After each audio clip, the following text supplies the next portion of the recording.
Hindi lang pala siya yung kinasuhan ng indecency at cybercrime.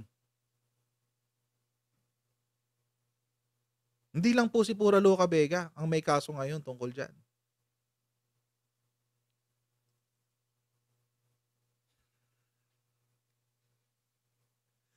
Si Vice Ganda rin, kinasuhan na rin nga pala 2 weeks ago.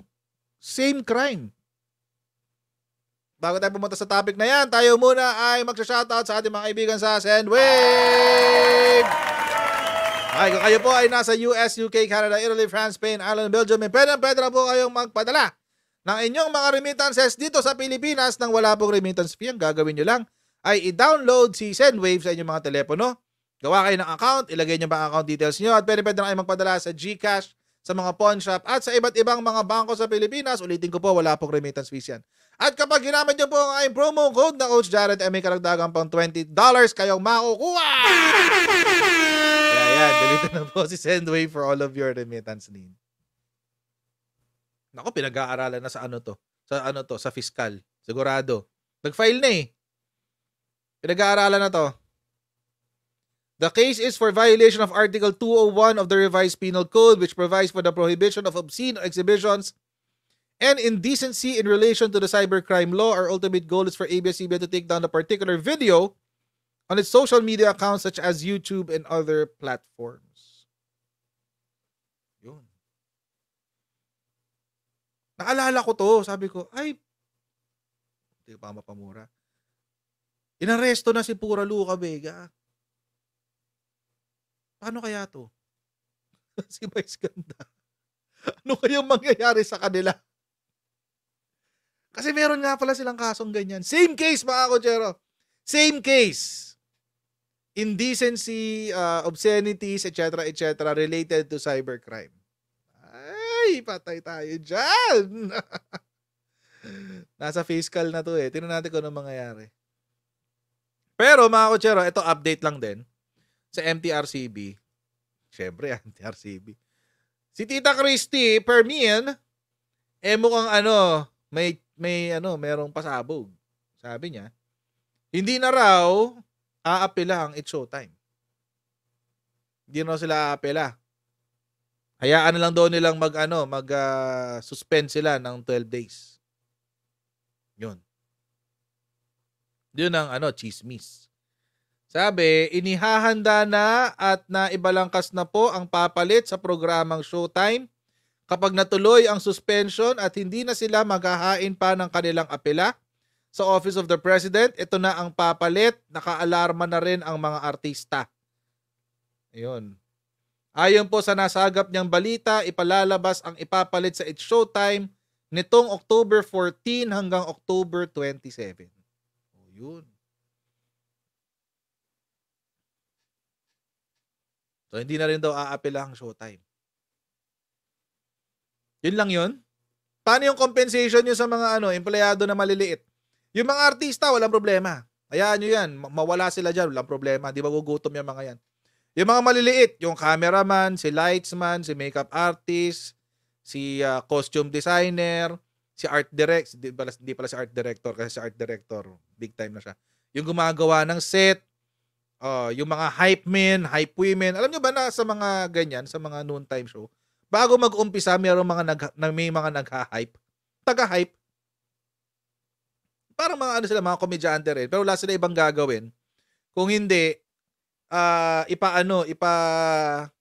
i-hype lang yung mga tao para pagbukas ng camera, masaya na, malilikot na, maiingay na, etc. Ganon. Sila yung mga kawawa, yung mga maliliit. So, anong gagawin nyo sa kanila? ABS. Hayaan nyo lang, masuspend lang ng 14 days. Tapos, baka mamaya, after 14 days, biglang doon sa 14 days suspension, biglang may lalabas na video. Kawawa naman ang mga empleyado ng It's Showtime. Napakarahas ng MTRCB, etc. Huy, trabaho nyo yan. Bigyan nyo ng separation pay. Bigyan nyo ng allowance ang mga yan bago kayo pinapili kayo, isuspend yung show, isuspend yung host. Mas pinili nyo isuspend yung buong show.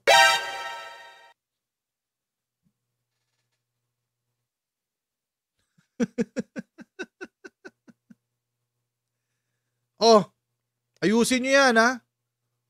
Dapat di kami makakarinig ng mga tao dito, production staff nyo na nagsasalita sa social media, sasabihin, napakasama talaga ng MTRCB kasi sinuspend kami, ngayon wala na kaming makain. Wala akong panggamot, wala akong pangganito, wala akong pangganyan. Bayaran nyo yan, ABS-CBN, ha? Trabaho nyo yan. Trabaho nyo yan. Umayos kayo. Huwag nyo ipapasa sa taong bayan yung guilt trip nyo, ha? Kayo, yung mga artista, hayaan nyo na yun. Busog yung mga yan. Hindi yan magugutom. Laki-laki ng mga TF niyang mga yan. Ko. Laki-laki ng mga TF niyan. Tapos, yung production staff nyo, hindi nyo matrato ng maayos. 10 years na nagtatrabaho sa inyo, hindi nyo ma-regularize. Tikas ng mukha nyo, ha? Oh, goodness. Nangako si Vice na will give daw ng ayuda. Join na Vice kay DSWD Secretary. Hindi dapat yan nanggagaling kay Vice. Nanggagaling dapat yan sa production. Si Vice na ba ang production ng ng Showtime? Siya na ba ang big boss ng Showtime? Kaya hindi siya masaway? Baka kaya. Baka ganun. Baka siya na ang big boss ng Showtime. Kaya hindi na siya masaway-saway. Baka management na ng Showtime si Vice.